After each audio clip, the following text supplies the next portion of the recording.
Welcome to Coaching for Creatives with Kirstine. My name is Kirstine Call. I'm a therapist-trained life coach and a children's book author. Together, we'll get the drama out of our lives and onto the page. Let's get started. You are listening to Episode 10, Failure Ahead of Time. Have you ever noticed yourself hesitating to try something because you might fail? Maybe you choose not to try out for a play because you might not make it. Maybe you choose not to submit a manuscript on the off chance you'll get a rejection, or what you think is the certainty that you'll get a rejection. Perhaps you avoid talking to people at a networking event because it's possible they might not like you. They may even reject your offer of friendship. Does any of this sound familiar? It should. It's totally normal to feel afraid to try something because you aren't certain you'll succeed. Self-sabotage is completely normal. For some reason, our brains think it's safer to not put ourselves in danger of failing. When we do this, we are failing ahead of time. You don't try out for the choir? Then you failed ahead of time because you can't make the choir if you don't even try out. You don't hit send on your manuscript? Then you failed ahead of time because no editor can give you an offer on a book they have never seen. You don't join the neighborhood get-together? Then you are failing in friendships ahead of time. You can't get to know and make friendships with people you never spend any time with. I've noticed this in my life where I've taken the plunge and where I haven't, where I failed ahead of time by not even trying. This may sound silly, but my kids want me to try a video game and I flat out refused. First of all, I'm not interested in video games. And frankly, I know I'll be terrible at it. My refusal to even try is just one way of failing ahead of time. I don't actually know I'll fail. It's even possible I could maybe like the game. This is one instance where I'm failing ahead of time by refusing to try. And now I may have to try after making this failure public. I've also taken the plunge and failed even though I have tried. This happened to me in high school. I tried out for an elite choir and missed the cutoff by 1 point. I was devastated. But I was also glad I tried. Otherwise, I would have been wondering about the outcome. In this case, I didn't fail ahead of time, and although not making the choir was a huge failure, in my opinion, back then, now I would argue my experience of not making the choir made me a more empathetic person. Therefore, not a failure, right? I've also taken the plunge and succeeded. One of these times was another choral audition moment where my husband and I tried out for a professional choir together. We almost failed ahead of time. We almost decided we weren't good enough. We almost chose not to try out. But we did try out, and we made it, and it was one of our happiest shared experiences. Another time, I took the plunge and almost failed. But with the help of my dad, I succeeded. As an 8th grader, I pumped my arms, staring at the backs of 2 long-legged running goddesses who were at least 3 yards ahead of me. Probably more. If I don't come in first or second place, I won't qualify for states. And if I don't qualify for states, then why all the training and the sweating and the running? I strained forward, my thoughts racing faster than my legs, unfortunately. Maybe it's time to admit I don't have the talent or the work ethic or the ability to make it to states this year.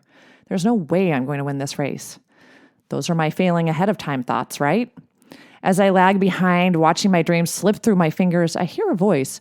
Go, Kirsty, you can do this. The voice gets louder and clearer, and out of the corner of my eye, on the inside of the track, I see my dad.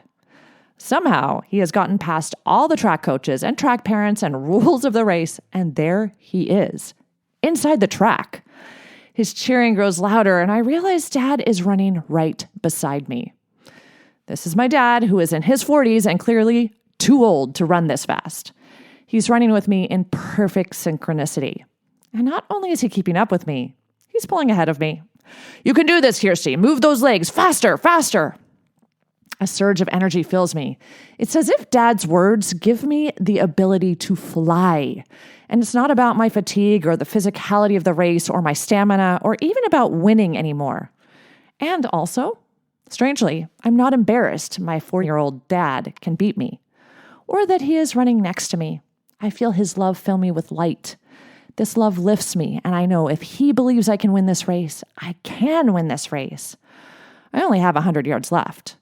I sprint, feet pounding the track, and with each step, I inch closer to the girls ahead of me. Dad's voice rings out, "Go, Kirsty!" A beacon of hope, pushing me faster. As I pass one of the girls, the tension in my shoulders releases. I only need to come in second place to make the finals. I don't even have to try anymore. But Dad is still running beside me and cheering.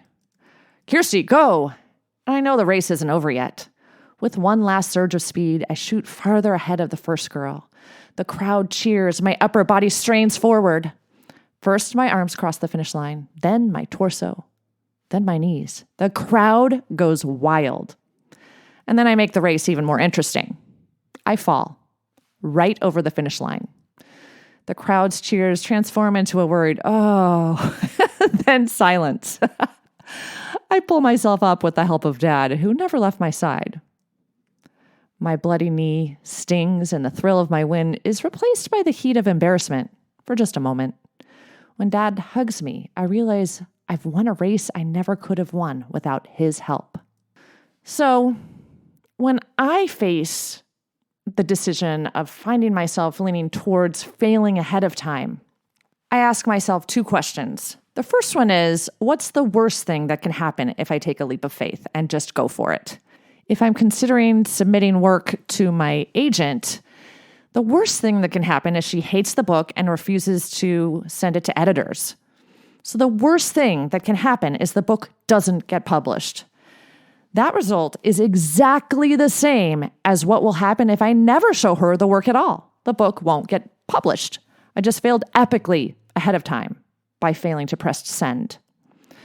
The other question I like to ask myself when my brain tries to sabotage me and make me think inaction is better than action is, what's the best thing that can happen? In this case, if I send my work to my agent, the best thing that can happen is for her to adore the manuscript, send it out to editors immediately, and for multiple editors to give me offers on the book as soon as possible. So the book is published. That's the best case scenario. And all I have to do is press send. Now failing ahead of time seems silly, right? When we choose inaction instead of action, we are choosing to fail ahead of time. So how do we stop ourselves from self-sabotaging? First, be metacognitive. Catch yourself when you start thinking, there's no use in submitting my story. No one will want it anyway. Our brains are very wily. They will tell us those sentences in our minds are the truth, not just words that are making up an untrue story. Once you notice you are thinking some of those failure ahead of time thoughts, stop yourself. Break the cycle. Weaken the neural pathway your brain has so loved repeating. Be intentional. Remind yourself you are exactly where you're supposed to be on your creative journey. Breathe in, breathe out. Press send on your manuscript. And press send again. And press send again. Your future self will thank you. Until next time, keep smiling. If you like what you've heard, check out my Get Yourself Unstuck program. Go to KirstineCall.com. That's KirstineCall.com and schedule a free consultation today. Coaching for Creatives is produced by Kirstine Call. Music and audio engineering by James Call.